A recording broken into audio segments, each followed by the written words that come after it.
Hello, and welcome to the Listening Post's unboxing channel on YouTube. Today I'm unboxing one of the most anticipated releases in New Zealand's history, the new BenQ W5700 DLP projector. This thing is astonishing. Focused entirely into our home theatre market. This DLP product is 4K, it's HDR, it's 100% of a colour gambit spectrum I can never remember.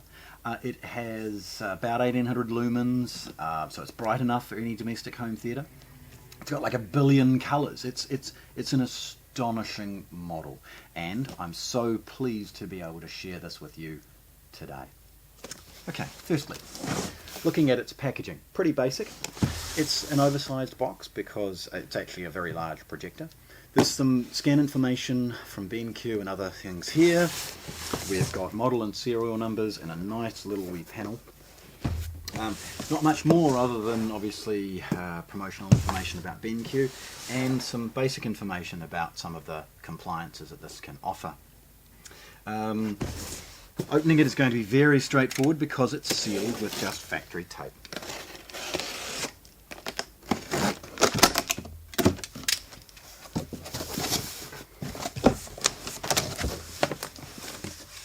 Okay, looking at it for the first time, you'll see on the inside flap a little bit of a slip of information. Now this is unique in its price point. It's BenQ's Projector factory calibration.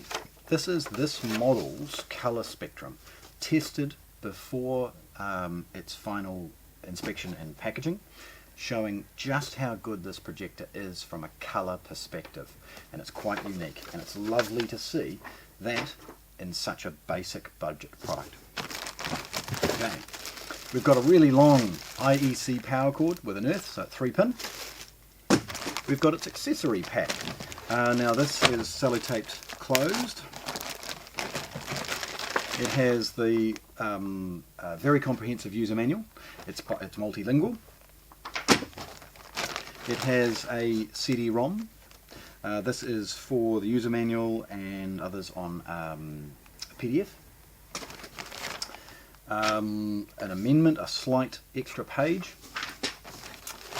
and a couple of AAA batteries, plastic bag to hold all those stuff, and the model's remote control. A simple nick, and you see the basic but comprehensive remote from BenQ right there. Now, getting the projector out, it's probably the easiest to roll the projector carefully over and remove the box from the packaging, not the packaging from the box. Then it reveals, we've got a little bit of information about terms and conditions of warranty in Australia and New Zealand, and the big closed cell foam to ensure this projector is well protected in transit. Lots of space here, lots of air around it. This thing should arrive to you in one piece.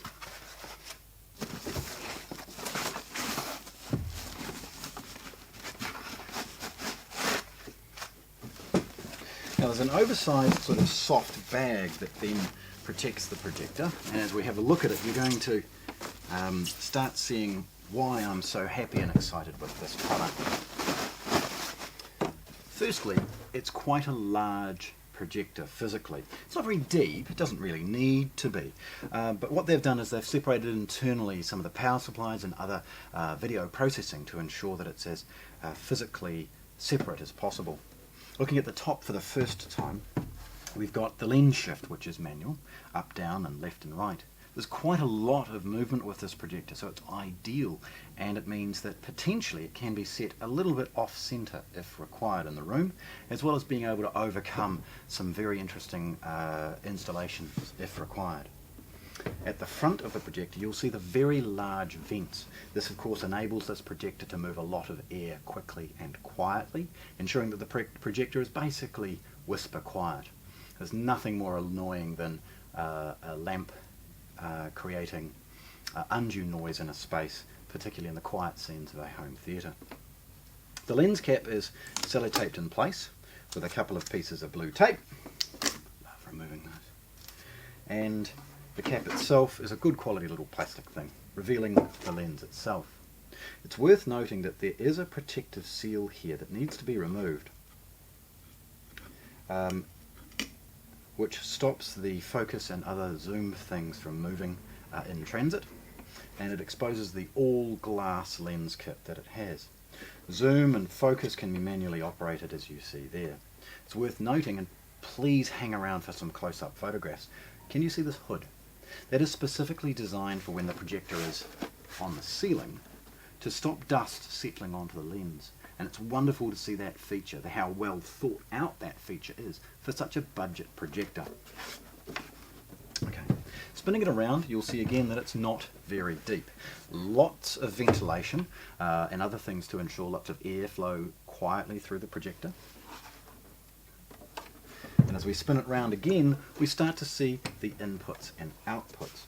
Firstly, on this side, it has an audio out at 3.5mm. It's basic in its output, but it does enable the projector for those that are using it as part of perhaps a streaming-based environment and a stereo amplifier to run the HDMI-based streaming products in and then the audio out. It has a couple of USBs. One is for a media player and the second is to provide power that enables you to perhaps use an external dongle or power something like a Chromecast nicely, neatly and tidily. It has RS-232 two-way communication and control of the projector. If I understand correctly, it also monitors lamp hours and temperatures and things via that as well. It has a USB specifically for servicing and software updating. It has two HDMI inputs and both are HDCP 2.2, so complete 4K compliant. There is USB 3 for a higher end USB based media reader or player, and a couple of 12 volt triggers, IR in and 12 volt trigger via 3.5mm. There is a SPDIF, and if I understand correctly, that can be selected as an in or an out for the use of Apple TVs or other things like that. And then there is a LAN connection for network based control and automation. Beneath it is an IEC power socket, which of course with the oversized power cable, nice and easy, and it's centralized in the unit. Over here we've got some some images of course of its compliance associated with HDMI, DLP, ISF calibration, and of course the HDR standards. Uniquely to this projector, it has all of the basic button control options emulated on the back of the projector. All main features can be accessed from this, including all of its setup, positioning and other things along those lines. So if you are on the ladder trying to install this projector on a ceiling, you're not even going to go and grab the remote control or jump up and down the ladder. You can use all of its setups, inputs and other things from here. Spinning it over to have a look at the bottom, you'll see it's pretty basic in its design, and this section, if I understand correctly, can be removed to expose the lamp when it's time to service it, but again, don't quote me on it. Looking finally at the other side for the final vent, and then back to the front, we see this projector and how good it actually is. Okay, so BenQ's new W5700 DLP projector, 100,000 to 1 contrast ratio, 1 billion colors, 1800 NC lumens, HDR, HDR plus, HDR10, all of the color spectrum you would expect from a much more expensive projector sitting here in this relatively budget model from BenQ. Unboxed here at the Listening Post in Christchurch, New Zealand. Thanks for watching. If you want to see more, subscribe to our channel.